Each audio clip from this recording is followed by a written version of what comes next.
를 근거로 해서 동방박사 세 가지 예물이라는 제목을 가지고 함께 은혜 나누겠습니다. 네, 12월달 하면 크리스마스 시즌이고 정말 예전 같으면은 막 거리에도 크리스마스 캐롤송이 막 울려 퍼지고 막 추리가 이렇게 성탄 추리가 이곳저곳 가게마다 이렇게 있는 것을 보게 되는데 참 요즘 안타까운 게 좀 이렇게 가게도 문 닫는 가게도 많고 이렇게 거리마다 이렇게 추리도 많이 이렇게 설치되어 있지 않고 그런 것을 보면서 참 마음이 많이 이렇게 아픈 것 같아요.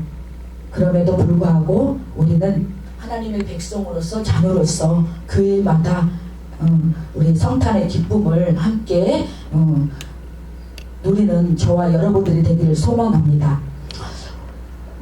이렇게 예물하면 뭐 헌금 이렇게 생각하다 보니 많은 이렇게 성도들이 부담감을 갖는다고 해요. 근데 이 동방박사 세 가지 예물의 이 실질적인 뜻을 안다면 결코 이게 부담스러운 그 단어가 아니거든요.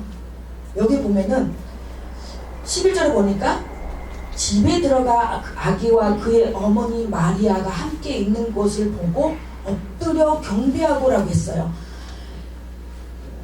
이 동방박사들은 먼저 예물부터 드리지 않았어요.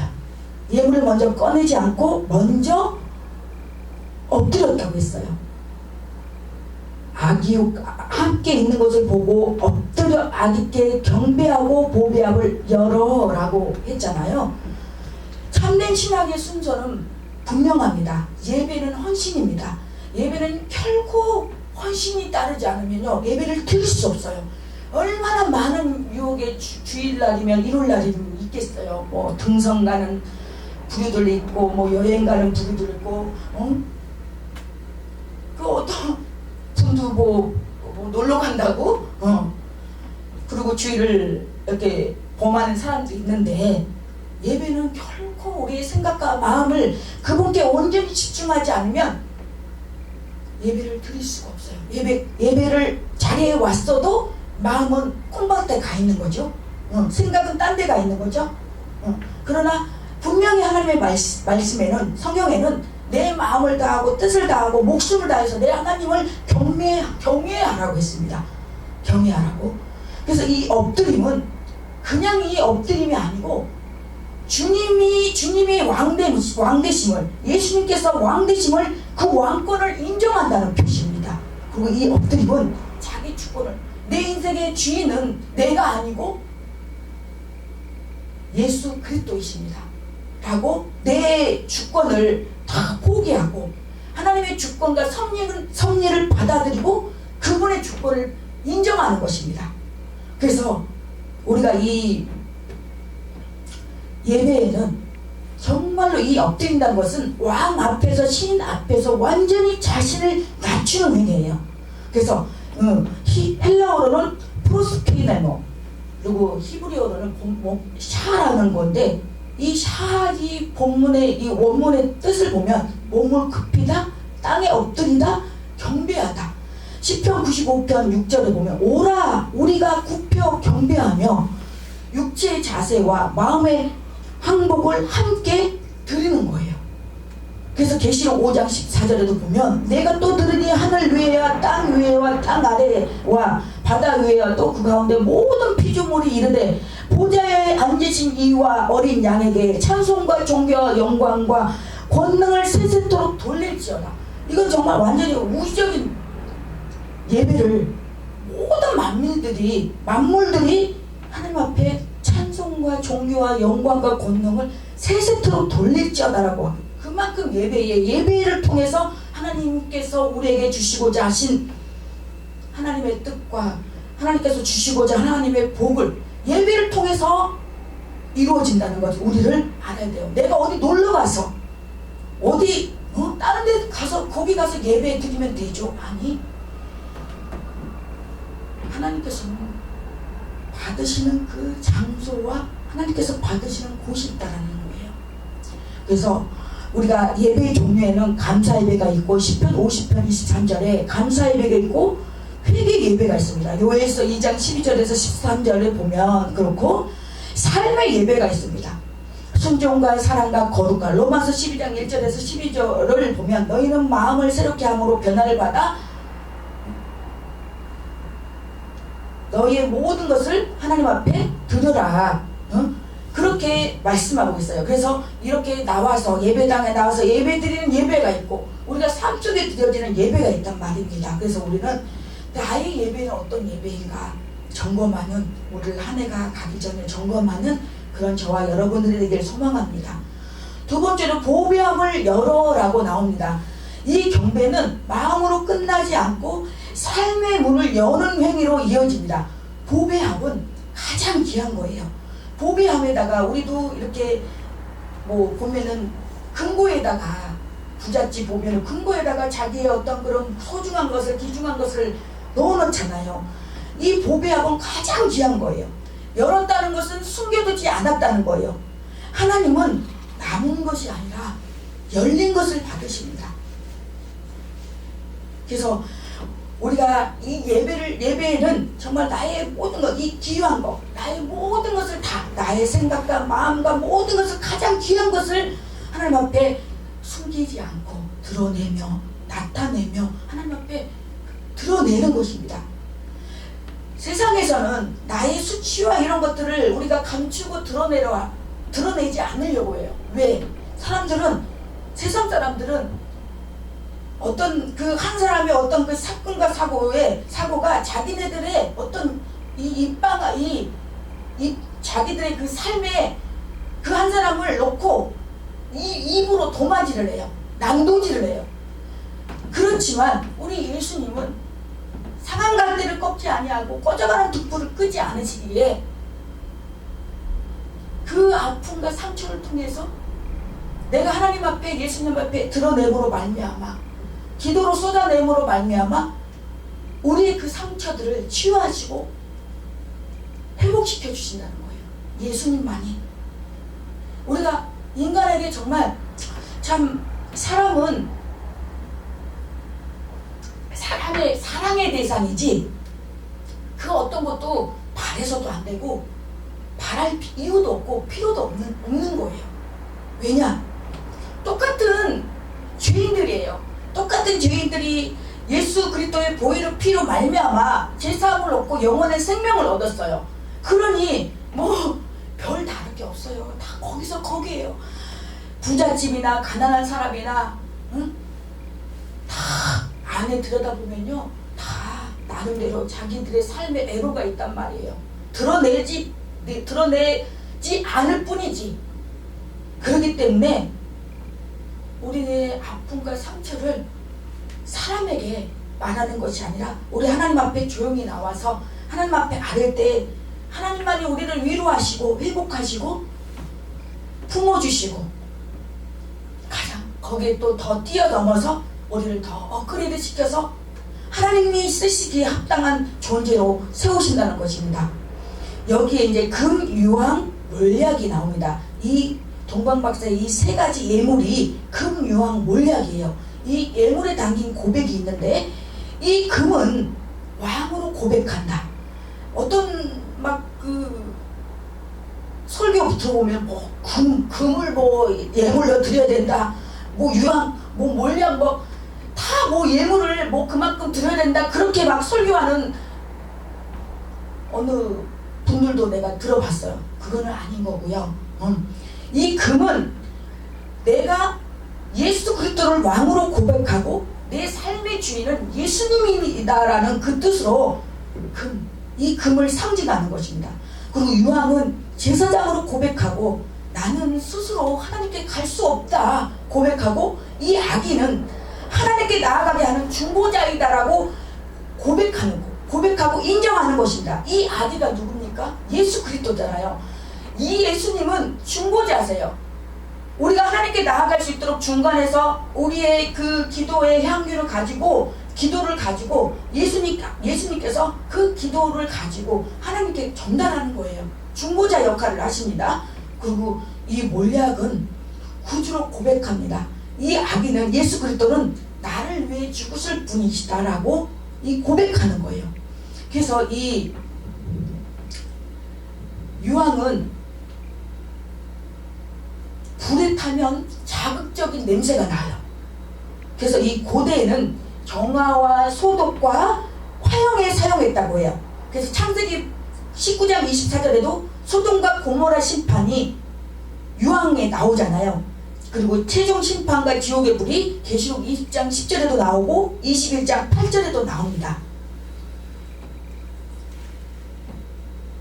이 몰약은요, 예수님의 장례 때 몰약과 침향이 나옵니다. 요한복음 19장 39절에. 그리고 이 몰약은 고난의 상징을 나타내요. 쓸개탄 포도주, 마가복음 15장 23절에 나오는데, 이 고난과 죽음에는 희생, 썩지 않게 하는 은혜, 이 몰약이 예수님께서 이제 나중에 돌아가실 때 장례식에 이 몰약이 들어간 건 시체가 변질되지 않게 하기 위해서 이 몰약을 넣어요. 근데 이 몰약의 이 뜻에는 썩지 않게 하는 그 하나님의 은혜, 죽음은 통과하지만 부패하지 않으시는 예수 그리스도. 예수님께서 죽음을 통과하시지만 3일 만에 부활하셔서 다시 오시겠다고 약속하셨잖아요. 그날과 그 시는 아버지만 아시지 아무도 몰라요. 그렇기 때문에 지금 우리가 다시 오실 예수님, 재림의 종말의 시대를 우리가 살아가고 있다는 거예요. 근데 언제, 어느 때는 그 날과 시는 아무도 몰라요. 그 날과 시를 얘기하는 곳은 거의 다 이단입니다. 사입입니다. 그래서 우리는 이 몰약은 상처에 바르는 약입니다. 예수님은 상처를 안고 오신 치유자예요. 그래도 그럴 것이 예수님은 아무 죄가 없어요. 그러나 하나님이 하나밖에 없는 독생자 예수를 십자가에 못 박혀 죽게 하심으로 말미암아 온 인류의 죄를 그 예수 그리스도께서 담당하심으로 말미암아 우리가 영원한 생명을 얻었어요. 그러면 라마 나마 사박다시, 그렇게 십자가에 못 박힐 때 아버지한테 애원했어요. 하나님 앞에. 하나님, 나 아무 죄도 없는데 아버지, 내가 왜 죽어야 되냐고. 그러나 나중에는 내 온대로 마시고 아버지 뜻대로 하시옵소서. 그러니 그 상처가 있지 없겠어요. 그러나 그 상처를 안고 오신 그 예수님만이 우리의 상처를 치유하신다는 말입니다. 참 그 상처를 정말 저도 해보려고 참 무슨 뭐 정태기 목사님의 그 치유 거기도 이렇게 좀 이렇게 잠깐 받아보고, 요즘에 뭐 치유 뭐 이렇게 물리적인 방법으로 뭐 어떻게 이렇게 치유도 많이 저도 예고조국 가서 많이 받아봤어요. 근데 그 치유가 이 물리적인 것으로 어떤 사람이 만들어낸 영구적인 것으로 이렇게 치유를 받아봤지만 그게 오래가지 못하더라고요. 그래서 정말 내가 인격적인 하나님을 깊이 만남과 친밀함의 교제로서 그 상처가 말씀과 예배와 기도를 통해서 치유가 이루어지지, 어떤 그런 치유센터 가서 어떤 치유 프로그램을 갖고, 물론 그렇게 해서 치유받은 사람도 있어요. 있지만 저는 그렇다는 얘기였어요. 그래서 그게 온전히 이렇게 어떤 치유 프로그램을 통해서 그 센터를 가서 일시적이더란 얘기예요. 그러나 하나님께서, 예수님께서 그 주신 치유의 그거는 굉장히 정말 뭘로 표현할 수 없는 정말 그 뭉클함과 그 치유를 통해서 예수님도 아무 죄도 없는 예수님도 모욕을 당하고 침뱉음을 당하고 그러는데 내가 뭐라고? 내가 당했는데 어느 날 저도 너무 힘들어서 하나님 앞에, 예수님 앞에 기도하면서 따졌어요. 하나님, 내가 뭘 잘못했는데, 내가 이런 일을 당해야 되냐고. 정말 하나님 앞에 정말 항의하면서 기도도 해봤고 했는데 어느 날 감동을 주시기를, 제가 뭐 직접 저기 했다 그러면 저는 교주가 되죠. 직접은 아니고 이렇게 마음의 감동으로 말씀으로 내가 당했는데 너는 왜 안 당해야 돼? 그 마음의 감동을 주더라고요.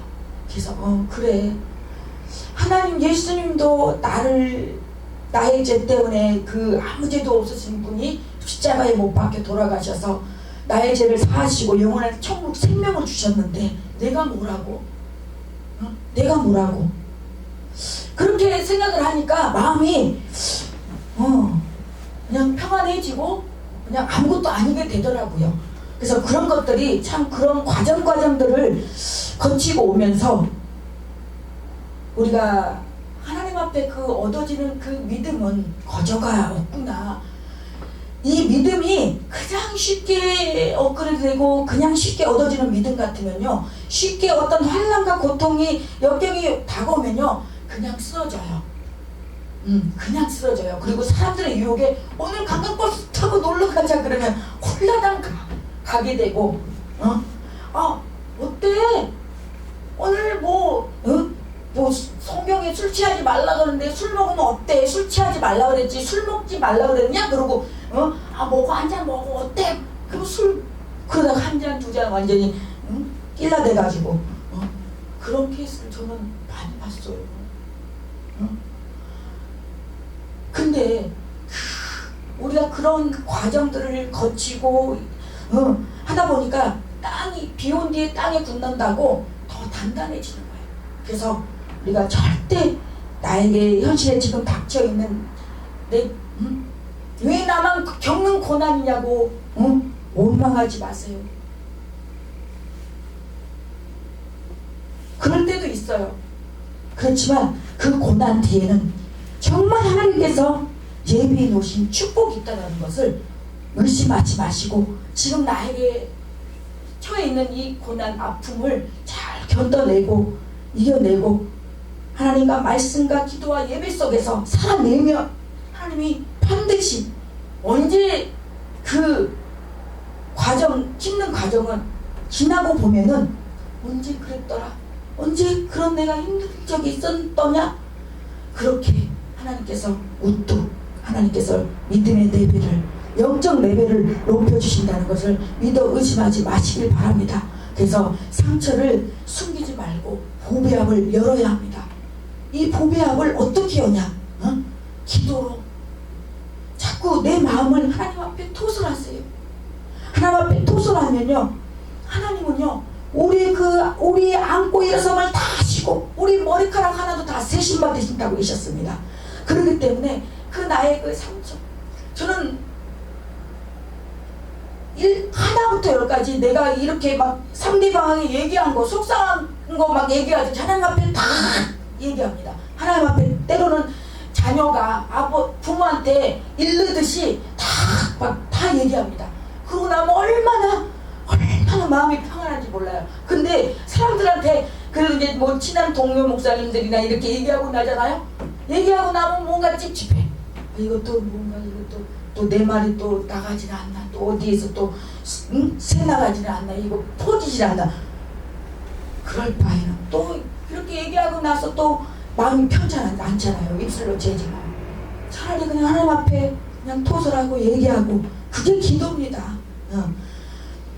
우리가 부부가 자녀들이 부모한테 막 이것도 뭐 어렸을 때 보면 이것도 저는 그랬던 것 같아요. 이것도 막 사달라고 떼쓰고 저것도 사달라고 떼쓰고. 그러나 지금 생각해 보면은 그때는 뭐 가난해서 형편이 안 돼서 못 사준 거였지만 사줄 수 있는 거는 사줬었고 못 사주는 건 못 사줬지만 그 또한 그래 나한테 합당하게 맞게 해주셨구나 라는 생각이 들어요. 그런 것처럼 우리 하나님도 내가 떼쓰고 기도했던 거 응답이 안 될 때가 있어요.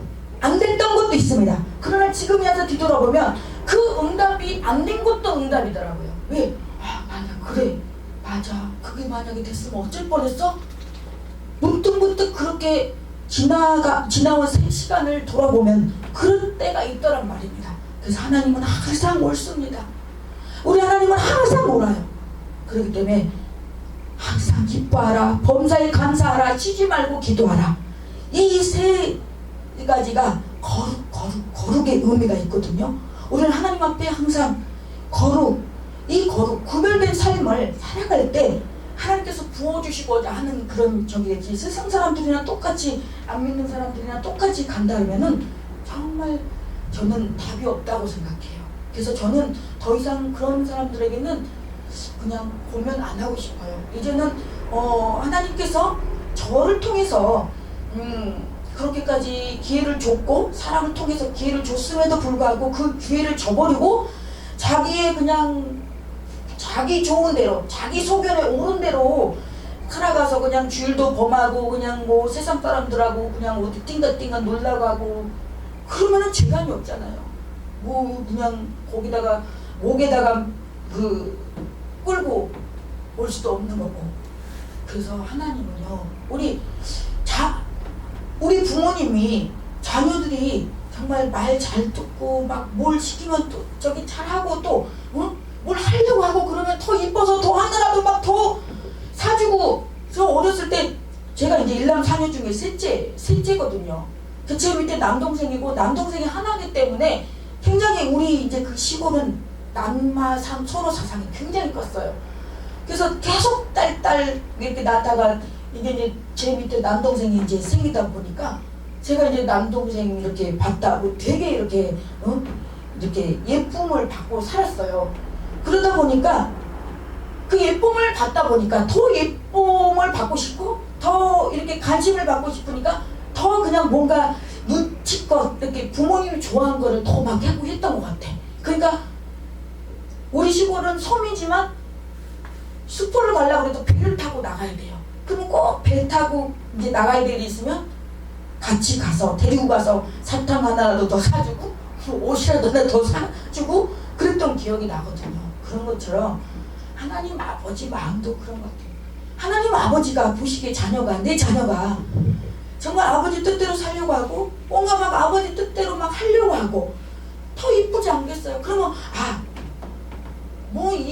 이런 적에게 뭐 한 가지라도 더 막 하게 하고 싶고 맡기고 싶고 그러는 게 아버지 마음이 아닐까요? 그래서 이 치유는 엎드림에서 시작된다는 거. 주님, 오늘 예배를 통해서, 말씀을 통해서 이 나의 숨겨둔 아픔을 다 열고 정말로 새로운 마음으로, 새로운 패러다임으로 새로운 해를 맞이하는 저와 여러분들이 되길 소망하면서, 이게 이 엎드림, 이 단계가 엎드렸을 때 열리고 열렸을 때 우리가 드리는 것, 이 세 단계가 무너지면 형식적 신앙이 됩니다. 이 엎드림 없는 드림은 거래밖에 안 돼요. 형식적